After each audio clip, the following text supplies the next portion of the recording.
It's amazing how, if you remember this, when this was going on a year and a half ago, when I was upset that they didn't let Bernie win, because Bernie had, when I said, so do you remember the day where it kind of all happened like within 24, 48 hours, where all of a sudden, oh, okay, this guy's ahead. No, this person's ahead. No, Amy this. No, Elizabeth Warren this. No, Pete this. No, Bernie Sanders this. No, everyone's dropping out. And they're getting behind Joe Biden. Like, wait, what? I can tell you exactly how that happened. Yeah, I mean, I remember, but go ahead. Yeah.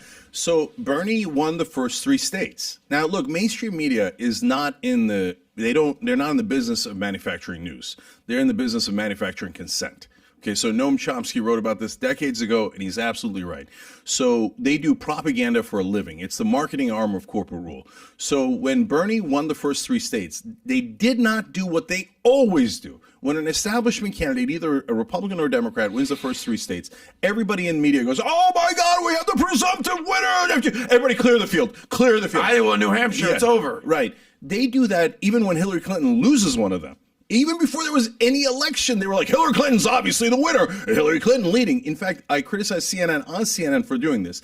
They used to count her delegates, which were the establishment Democratic politicians, before a single vote was in. So they were like, Hillary Clinton has a 500-0 lead on Bernie Sanders. Why is Bernie Sanders still in the race? Right? So Bernie wins the first 3. They're like, oh, yeah, whatever. Okay, no big deal. I mean, he's not necessarily going to win. He's unelectable. He's unelectable. But they panicked. Internally, they panicked. And then you saw Chuck Todd and others come out and go, oh, Bernie's brown shirts. And by the way, this is on MSNBC, so-called liberal channel, right? And then Chris Matthews came on and said, oh, you know, people like Bernie wins, people are going to get shot in Central Park. And I remember when Castro was threatening to do that, et cetera. They all pile on. And the worst of the worst was MSNBC. They're a wolf in sheep's clothing. So they come in, oh, we're liberal, we're on the left. Oh, my God, but Bernie's unelectable. No progressive is electable. Oh, we brought in Claire McCaskill to be our expert. Wait, didn't she get her ass handed to her, even though she was an incumbent? She ran all the way right wing, tried to copy the Republicans. It's a losing strategy every single time. But MSNBC loves it because it's economically conservative. And by the way, I have personal experience at MSNBC. I partly got moved out of prime time because I was criticizing Barack Obama, and they hated that. And they literally told me. So there's no question that they're economically right-wing. So then for me, this is how I see it. I see Bernie and Trump as the same people. And I know you may not agree with this or you may not like this, but I see them as the same people. Let me explain to you why. Because I think the left, like, I'm surprised the right didn't do to Trump what the left did to Bernie. I'm very surprised they didn't. They tried every single way to get this guy to not be the candidate because they don't have control over the guy. The people they fear is whoever they don't control. You can't control Bernie. You can't control Trump. That's why I think they're the same. I don't sit there and I agree with Bernie's policies. I'm not a socialist. I escaped Iran to not have to deal with the high taxes and to control all that. That's the fear that a lot of immigrants that leave their own countries who come here. And I know you're one as well, but that's what a lot of people from, that and that's capitalists, they don't want to deal with that. So on the other side with Trump, he was a loose cannon. He's getting out there calling out. They're pretty much calling out the same people. Trump and Bernie are calling out the establishment. They're both calling out some of the same swamp, same people, even though Bernie's a lot more part of the swamp. A lot of people on the right will say he's never had a real job, all this other stuff. And a lot of people on the left will say Trump's never been involved in politics. What the hell does he know about getting policies and all this other stuff? You'll hear some of those things. But that's why I think those two were the same. But even going back to it, so if you say, well, yeah, CNN and, all these guys, they're still fiscally on the right.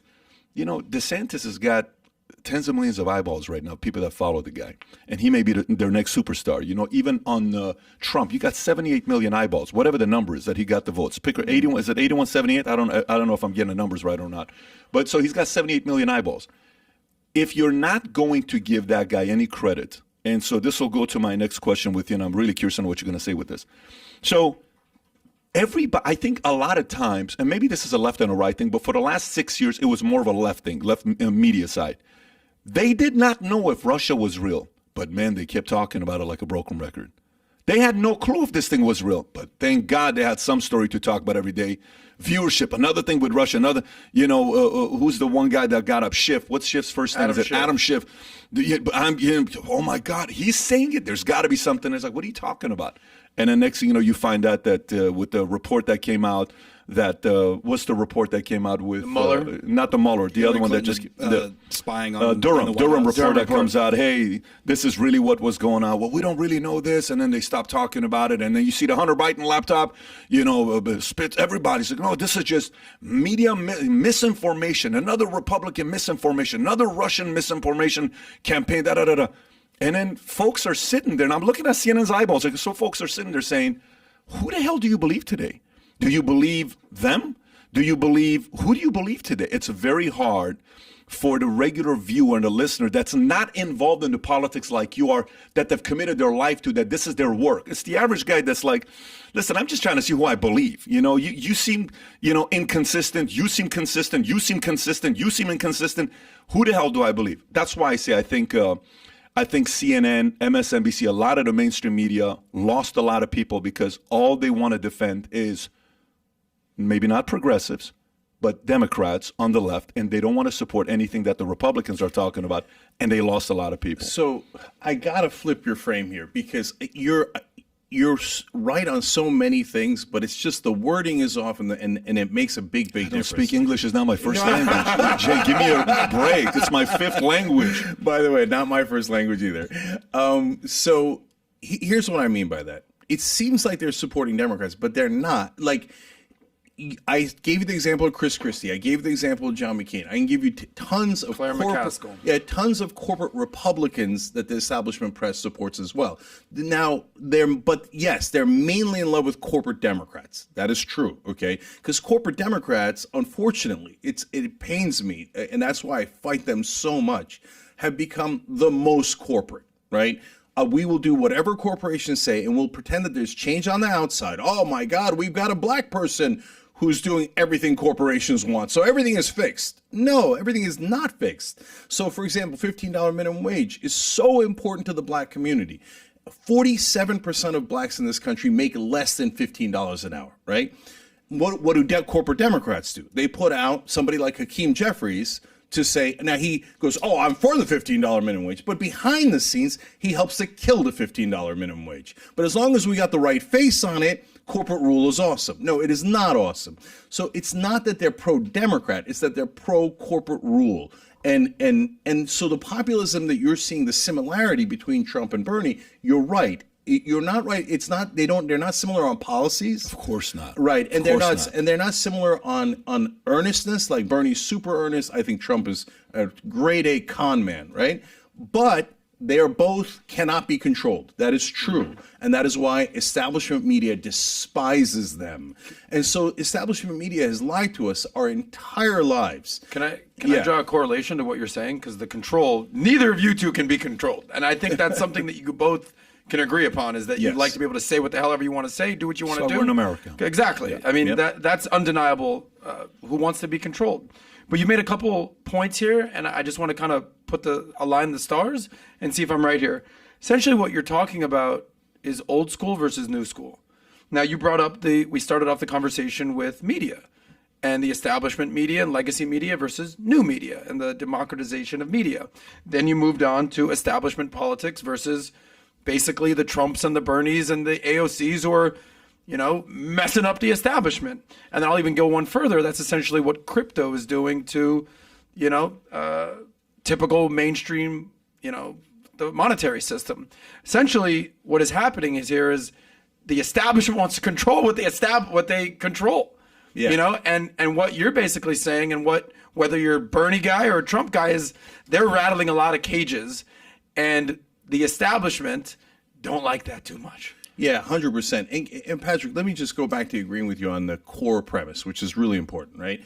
So the reason why people are looking to these alternatives now, the Trumps, the Bernies, everything else, and our programming, all the different right wing, left wing, et cetera, is because the one thing we all know for sure, and I'll give the right wing credit on this, they know this better than the left wing does, okay, is that the politicians are full of shit. Okay, and what has establishment media told us our whole lives? the politicians are honest, they're having real debates, they're all really principled, and they're honorable. And you have to respect them, and they're worthy of so much respect. Whereas we look at them and go, well, that guy is obviously lying. That guy is obviously cheesy. That guy's the most plastic person I have ever met. That's why in 2016, everybody in the press said it's going to be Jeb Bush or Marco Rubio.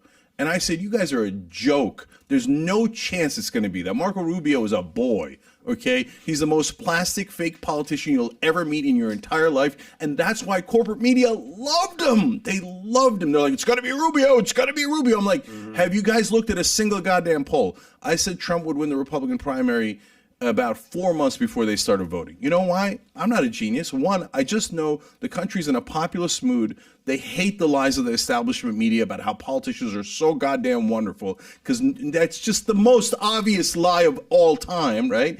And secondly, I could read a poll, and every poll had Trump at number one by a lot. And they're like, no, don't believe your lying eyes. By the way, every poll in 2016 had Bernie beating Trump, and by large margins. And Hillary Clinton was losing to Trump. And every day, ABC, CBS, NBC, all of them would come out and lie to the American people and say, Hillary Clinton could beat Trump. Hillary Clinton is better at beating Trump than Bernie. Hillary Clinton is more electable. Every one of them was a lie. You think Bernie could have beaten Trump? It's not me. It's the American people. The polling indicated he clearly could have beaten Trump on election day. Now, I know they didn't run an election against each other, right?